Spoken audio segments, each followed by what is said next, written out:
watching the dark side of the furry community.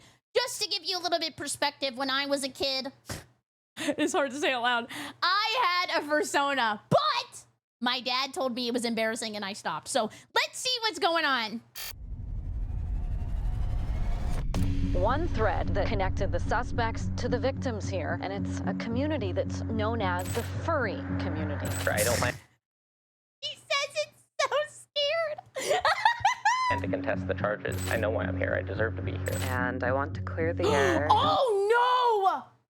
I think this is the person who... The animals. Say that for the record, I am a zoophile.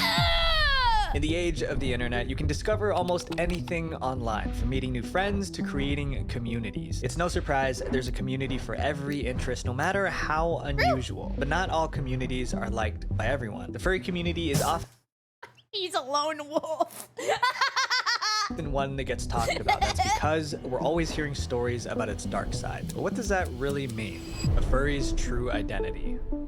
What? What is a furry exactly? We've seen the costumes, we've heard the stories, but what makes someone an actual member of the furry fandom? Furries are people who have an interest in anthropomorphism, which refers to giving human characteristics to animals. Their fursonas, a mix of the words furry and persona, allows them to have other identities that they use to represent themselves in the community. It can either be a version of themselves or a completely different character that they roleplay as. A lot of the time, furries can be seen wearing costumes of their fursonas, which are called fursuits. Honestly, they're very well made. You guys are gonna think I'm a furry simp, but they're well made and they're really expensive. I wish that some people would just realize that this is like actually artistic and people are very talented who make these fursuits, but they're very expensive. Like, I can think that furries are cringe and dumb, but at the end of the day, they're pretty talented, and they're always like IT rich people. Also, you know, it takes creativity to make the character. It's just cosplay. The one thing I will say is I do feel bad for furries sometimes, because if they're not hurting anybody and they just enjoy being animals, just like let them do it, I guess. Like, there were probably people in your high school who thought that they were wolves. I mean, you just thought of them right now. Not every furry needs a fursuit. Some use virtual avatars that look like their fursonas, while others commission artists for original artwork for their characters. I use my persona as an avatar in online interactions, and that's about all it is to me. Most. I will say the furries that do scare me are the VR chat furries.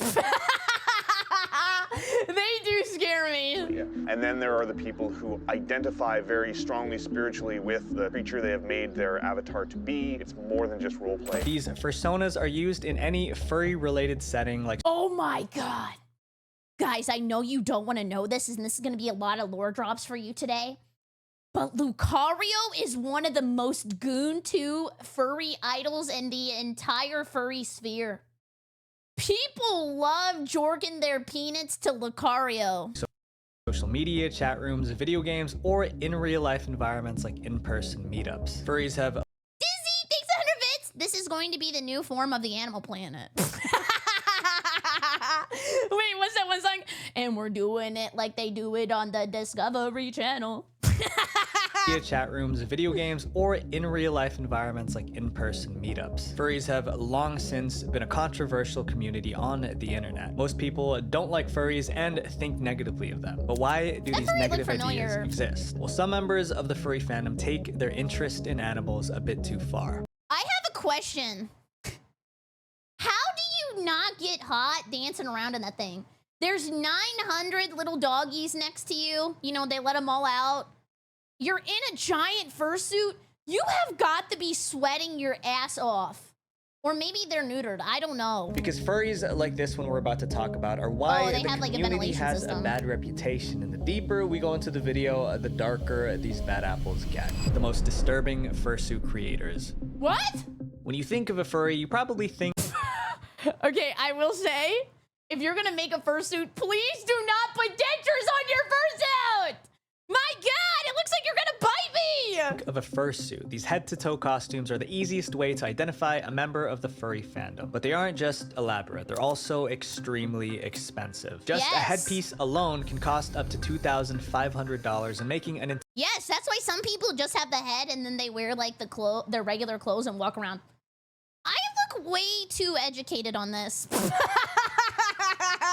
I'm glad I made that disclaimer at the beginning of the video because people are gonna think I'm still a furry. Entire fursuit can range from $6,000 to $7,000. Yeah. And the simplest fursuits made up of the lowest quality materials can cost around $2,000. This is why many members of the furry community try to get alternative sources to get more. I thought he was gonna say that's why they all work in IT. Affordable fursuits, like buying from less reputable sellers or searching for second-hand fursuits on online marketplaces. But unfortunately, some of these costumes are scams. Even after paying in full, you might not get the costume you ordered. This happens because some of these fursuit sellers don't keep their promises and just want to take your money without giving you the costume. Yes, if you want to be rich and you are somewhat artistic, you have two paths.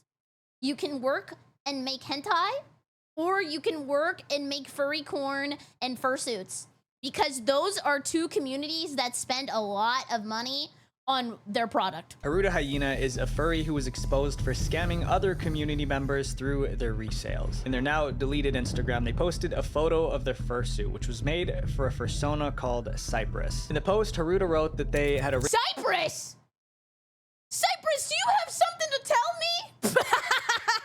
originally bought the fursuit for $7,000, and now they were reselling it for $10,000 since they included additional components, art, and accessories in the sale. But things weren't adding up. In the caption, they claimed that the original piece was $7,000, but in a video on their TikTok page, they showed the Facebook Marketplace listing for the suit priced at just under $5,000. Already, they were charging more. Holy scam. Haruta Hyena was lying to their audience in an attempt to up the price of the fursuit. They claim that they paid $7,000 for it, despite a TikTok of them showing that the sales post was actually just under $5K. So they're actually upselling this suit for almost $5,000. And to make matters worse, Haruta would sometimes request more money. They would explain that they were going through hard times and urgently needed financial assistance.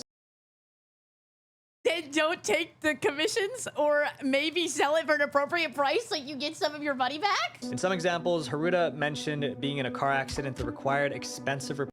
Dio, thank you so much. What happened?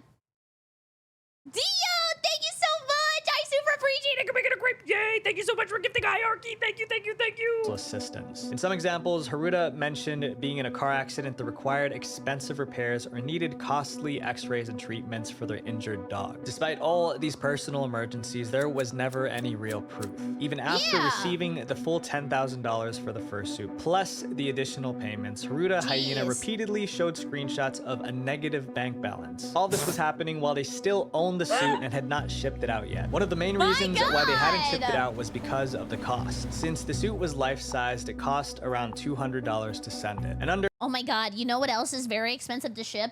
I don't have one, but I was looking into how other people got theirs.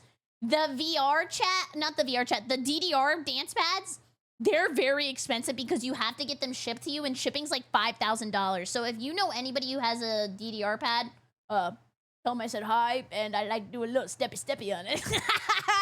Haruta Hyena's conditions, Haruta just couldn't afford to send it to the buyer. But while they were going back and forth begging for more money, Haruta was flying out to different cities to attend conventions. Oh my god! Horrible! That would make me so mad, man. Just stop going to the conventions and take care of your responsibilities. More and more holes were being poked through Haruta Hyena's story. So much fluff, and they can't even verify just she's to pretty justify fluffy, I guess. keeping this person's money. They have the gall to say that they don't want this blown out of proportion. What? $16,000. That's they a don't lot want of money. Blown out of proportion. Another known scammer is the fursuit creator brand by the name of Sugar and Spice, who also followed the same tactic. Well, if this is a scam, I'm sure it's not also everything nice. Like Haruta Hyena, Alice, the person behind the brand, would tell her customers that she was dealing with a bunch of back-to-back personal problems. She would say her medication caused her to have memory loss, which is why suits weren't shipped out for weeks, months. Come on! How does everybody have so many excuses? Are they asking ChatGPT? I can't even think of this stuff. months or even years after they were ordered. Alice would even beg for pity from customers by saying she was too in pain to work and she felt forced and threatened when they'd ask for regular updates on the suit. They paid her over $3,000 for it and haven't heard anything about in years. It puts you in such a bad position, right? As like the customer, because you can't call them out, because the minute you say, hey, I don't think you're actually sick, or I don't think your dog actually lost all of its limbs, you look like the jerk. So they set you up for like these emotional situations where you're not allowed to speak out. But Sugar and Spice would always take it one step further. Under Twitter, she would regularly advertise emergency commissions or sales. These rush jobs were supposed to be completed quickly because she was being paid in advance. These tweets would usually claim that Alice and her partner needed money quickly for situations like medical emergencies or sudden bill payments. In one instance, Sugar and Spice even used the illness of someone else's pet. She claimed that all the sales would go towards Alice's friend's sick cat, but that wasn't the case at all. The friend didn't end up getting any money for vet bills. Well, I wasn't smart and saved all the screen caps, but I was able to screen cap proof of them using my sick cat and my 2.5K in vet bills to get more commissions. My God, they ran out of stories. They started taking other people's stories. And Sugar and Spice was able to sell a bunch of their products. With all of these questionable stories out there about fursuit sellers, many members of the fandom have ended up making their own fursuits themselves. Yes. While some suits might not look the best, others look absolutely disgusting. And I mean, to be honest, I thought he was going to end that sentence by saying at least they tried or they were passionate in their project. He said, nuh-uh, it gets worse. not because of poor craftsmanship, but for more vile reasons. This is Shadow Wolfess. Please do not bring out the crinklers. I am begging, no crinklers and no pizza. It's an infamous fursuit creator within the furry fandom. At first glance, it does look a little creepy. With its worn out fur and mismatched material, it kind of looks like something out of a horror movie. But what's even worse is that the suit smells much worse than it looks. This is how you guys think I smell?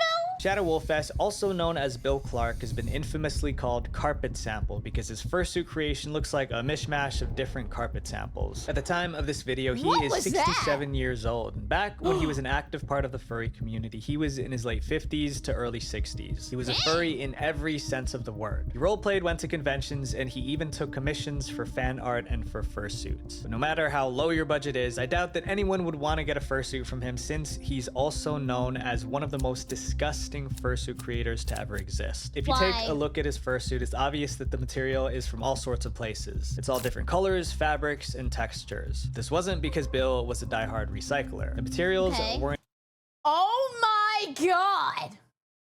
He has a furry with an axe murdering somebody in the background. Huh? And just reused. They were soiled. Described as a sickening beast, the worst and most disgusting fursuit ever. And that is because his fursuit is produced using the leftover material from plush toys he has. What? Oh my God! He got his baby batter in it!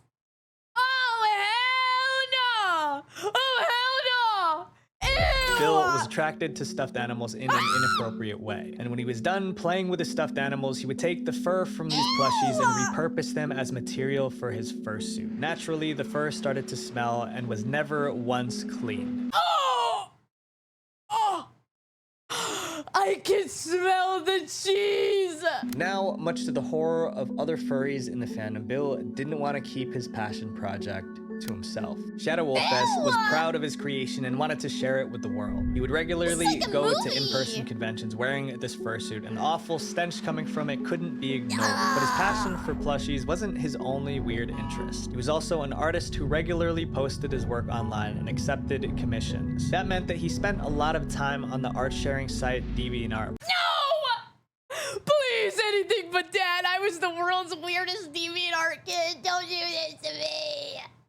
I wore a DeviantArt hoodie every day to school, and I sat in the back and I drew my drawings and wrote fan fictions, and I was a total weirdo but I was never putting baby batter all over the Beanie Babies, if you know what I'm trying to say. Where he regularly engaged with inappropriate drawings of furry characters. His long list of questionable actions made Bill one of the most infamous furries in the fandom. But his odd activities didn't stop there. Outside of his furry hobbies, Bill was also a dog walker on the side. Fortunately for the owners of those pets, they picked the worst person to trust, and I'll leave it at that. But while Bill's hobbies might be unnerving to hear about, he's not alone in the community. Furries in the virtual world. Our deep dive into the furry community exposes the darker, riskier aspects of online spaces. It's a clear reminder of why the way he turned to me, I felt like it was on The Office. we need to protect our digital lives. This is where this video sponsor, Internext, comes in. Internext is a cloud storage service based on absolute privacy and security. It's open source, fully end-to-end encrypted, and zero knowledge. You can verify their code anytime on GitHub. Am I a furry? Like, if I'm an octopus woman, does that make me a furry? Maybe, like, I'd be a scaly? Or a slimy? Or a slippery? I don't know. Next ensures that whatever you store online, whether photos of your pet or important files, they are secure and accessible I'm fishy? I just took a shower. There's no way. That's not me. only to you. Your data is protected from prying eyes. My friends, this is why Internext is different. They offer 3 main services: Drive, Photos, and Send. You can upload and download your files on the go with their Android and iOS apps, which also offer automatic photo uploads. With desktop clients for Linux, Mac OS, and Windows, you can seamlessly integrate Internext into your daily life. To try it out yourself, click my link below and get an exclusive 50% discount on Internext's lifetime plans. By lifetime, they literally mean one payment for life, which is unheard of in the age of subscriptions. The discount is only available through my link. You can also try Internext's free plan of 10 gigabytes. God, when I see subscriptions now, I just think about Xbox Game Pass and I get so mad. I rage bait myself.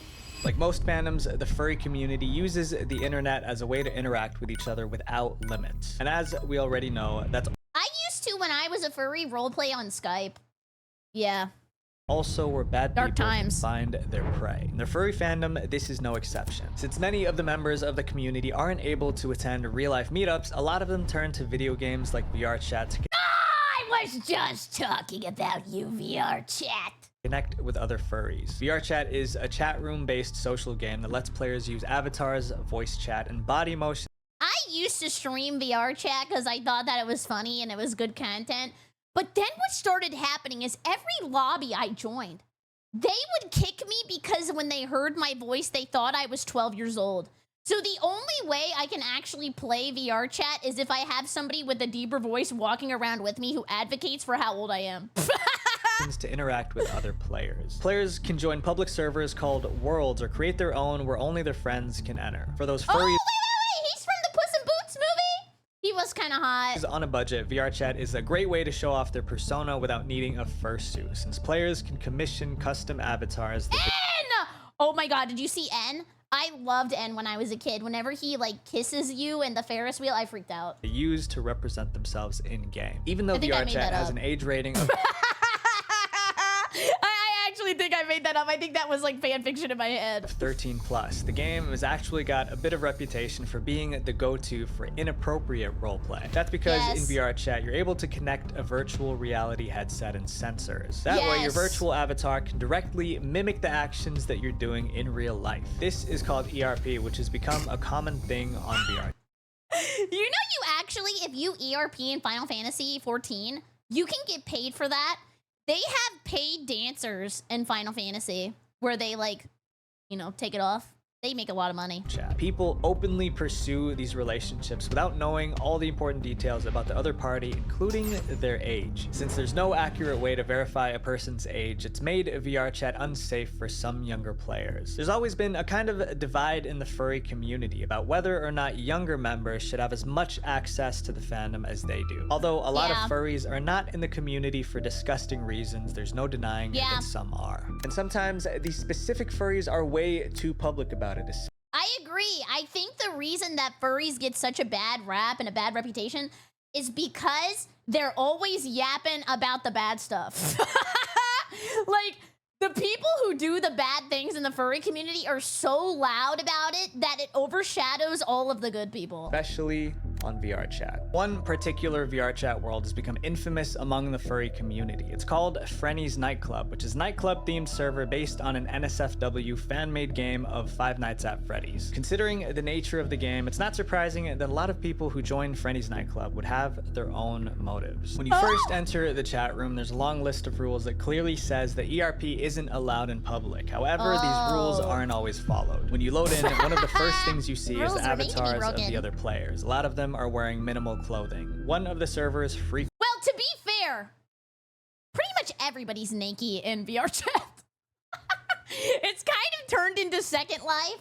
Like, you remember back in the day, there was that game called Second Life where the characters always had like BBLs and big booba, and they'd be like, it's kind of the same thing now in VR chat. Visitors is Red. In Red's bio, they confidently state that they Red! And he's a furry? Oh my god, the Google Docky has new context now. are a furry. But Red spends a lot of time with younger furries on the server and even adds them as friends. I have literally every age on my Why is his name Red but he's blue? friends list as long as they're above the age of 13. Red is 24, and the avatar that Red uses is not appropriate to say the least. And a lot of younger players in general have started to use these types of avatars themselves, which is a huge problem. But outside of VR chat, things aren't looking too great either, because there's another platform that's been known to have more than a few controversies within the furry community. What? The Cub community. Oh, ew. I'm gonna warn you now. I'm terminally online. This shit is nasty.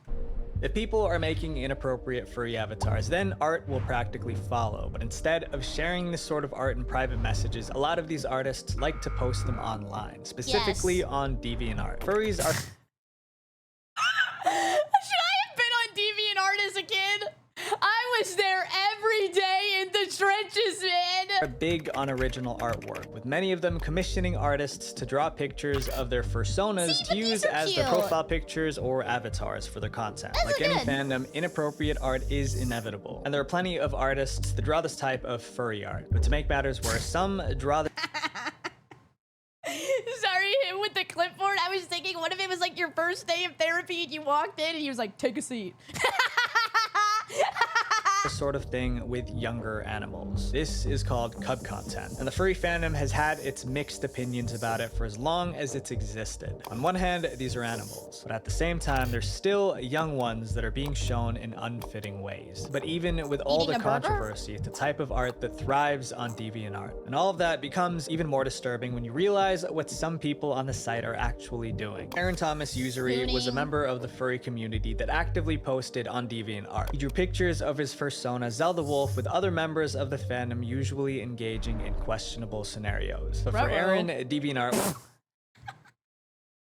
Maybe I shouldn't say ruh-roh. They're gonna start thinking about Scrappy.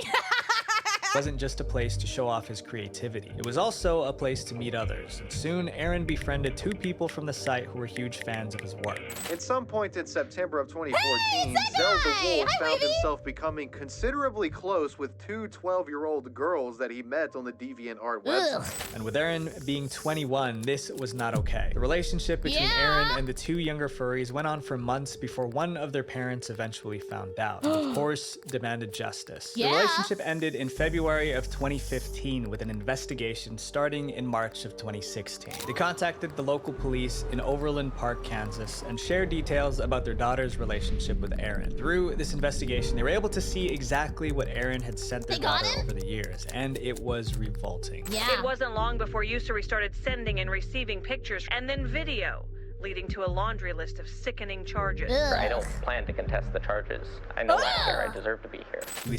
I'm sorry, just like seeing the person behind the avatar, he was sentenced to be in jail for the next 17 years. Although Zelda Wolf was eventually punished for his crimes, there's still a ton of people like him hiding in plain sight. The horrors of Zoo. Yeah, he didn't even seem regretful. He was like, yep, I did it. Oh my god. Over the years, the furry community has had to deal with a ton of people who have an attraction to animals. People who take their This still frame is diabolical. If you saw this out of context, you would just think they like the doggy. Their love of animals to an entirely different level. And many of the furry community absolutely dislike this side of the community and don't even consider them furries at all. These individuals are known as zoophiles. And if Zell the Wolf's case hasn't told you enough, you wouldn't want your pet near them. Arguably, one of the most infamous zoos on the internet is hypnotist Sappho, aka Valerie. She was known for not only her excessive interest in animals, but also for her controversial I Am a Zoo video. And I want to clear the air and say that, for the record, I am a zoophile. Before her scandal... How do you just admit that and have no understanding? Like, how can you be so shameless? Sappho was a hypnotist who would teach hypnotism lessons to other furries in VR chat. She would then record these classes and upload them to her YouTube channel, which she started in September 2015. Some of these videos had tens of thousands of views, and she regularly had people signing up for her group session. I've never been hypnotized. Has anybody in chat ever been hypnotized? Or maybe somebody in the YouTube comment section? Does it actually work, or is it just like nothing? But while all this seemed harmless enough, that wasn't the root of all her problems. She also had a Discord server for her subscribers. It was called Only by Your Eyes. Dummy. Root of all her problems. She also had a Discord server for her subscribers. It was called Mama Sappho's Hypnotherapy and was a place for those interested in her content and her hypnotism. This by itself was pretty normal, but this You will use code Berry for checkout on Gamer Subs for 10% off. And help me get a booba cup. stuff she posted on that server wasn't. Although a lot of her fan base was young, Valerie had channels that would be filled with inappropriate drawings of animals on her server. In public voice chats, the conversation between members of the server would always toe the line between safe for work and not. No one caught wind of what was happening in her Discord.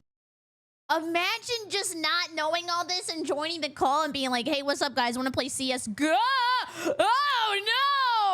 Until one of her very own staff members, Matcha T Tiger, posted a twit longer outlining Sappho for her problematic ways. The post began with Matcha expressing their disagreement with the presence of young people in the server, considering the nature of Sappho's content in the Discord. And sometimes Sappho's hypnosis sessions would go too far. In the twit longer, Matcha tells everyone that they started feeling uncomfortable with the server when a specific channel was created which had questionable photos of animals and humans. But what really stuck with them was some of the words that Sappho said. They distinctly remember Sappho mentioning something along the lines of zoos are misunderstood. Matcha had some questions. When they confronted Sappho about the comment, the YouTuber doubled down, saying that she believed being attracted to animals wasn't wrong, and that What do you mean it's not wrong? I mean, ew! Like, I know some people think Tony the Tiger is hot, but not if he was like a real tiger. It's because he's like close to a person. Okay, this kind of seems like I'm admitting I think that, but that's not true. when things started to completely crumble for hypnotist Sappho. Because rather than attempting to do damage control or deny the allegations, she went on to post a controversial video. On September 11th, 2021, Surely this isn't the worst thing that's ever happened on September 11th. Valerie uploaded a video called Coming Out About Things, where she openly admitted that she was a zoo. Even after all the intense backlash from this video, Sappho was still proud of where she stood. She even helped found a nonprofit organization called Zoo Acceptance in North America. What? A foundation? Or ZNA. I am very happy and proud to announce that I am the chairman of the first zoo. I don't think I would ever happily announce that or admit it. Rights organization in the United States. Sappho claimed that ZNA was an IRS-registered nonprofit, but people started finding holes in her story. She says ZNA is a 501c3 organization, yet this would be impossible as that type of organization needs to exist for 3 years in order to be even considered by the IRS as a nonprofit after registration. Throughout all this, Sappho and her team at ZNA were openly accepting donations for those wanting to support their mission. And even though they only got a few bucks, it was still a scam nonetheless, considering that their claim of being officially registered was allegedly untrue. Rather, they have 6 patrons. How? Then taking a step back from the community, it seemed like Sappho was going all in with her new cause. She even started to recruit younger furries by using a mommy persona, getting them to follow her every move. A child still does not have the mental capacity to go through with safely. Okay, so that very last part I disagree with. She also made another Twitter account where she posted questionable animal content and often talked to younger fans. If that didn't make Valerie suspicious enough, in December of that same year, people accused her of having improper relationships with younger furries in her community. Oh! How do you do everything awful? Everything? December 19th, Kylo, a younger furry, made a post exposing Sappho for interactions with him. Rather than Sappho admitting her faults and seeking help, she ranted about how she fell in love with the wrong person, essentially blaming Kylo for his post, saying that he never loved or cared for her. Sappho was known to call herself mommy and act like a maternal figure to a lot of her fans. So that led her to form close bonds with several people that she shouldn't be talking to. Was Phasmophobia 1 hour? What's up now? Oh, 1 hour. It's at 7 p.m. EST. So that led her to form close bonds with several people that she shouldn't be talking to. The community also realized that Sappho had a long list of victims. And following all this, Sappho knew that there was no coming back. So she deleted all her Twitter accounts and her YouTube channel in... I'm surprised that she deleted it. How was there no moderation on this content at all? January of 2022. Shortly after, Sappho would return to the internet with some shocking news. What? A statement would be posted on a website called Here Rests Hypnotist Sappho, where she told the world that she was retiring from the furry fandom and was going to seek professional. Oh, guys, don't get baited by fart booty. ZD's gonna have to cut this out. Do not get baited by fart booty. He just baits people in chat. Do not take it. Do not take it. Sappho, where she told the world that she was retiring from the furry fandom and was going to seek professional help. This website would explain that the Sappho brand was going to be dropped and that Sappho was just going to continue her life while getting therapy for her issues. Which surprisingly was a good sign. Some people truly believe that Valerie was embarking on the right path, putting... What? Huh?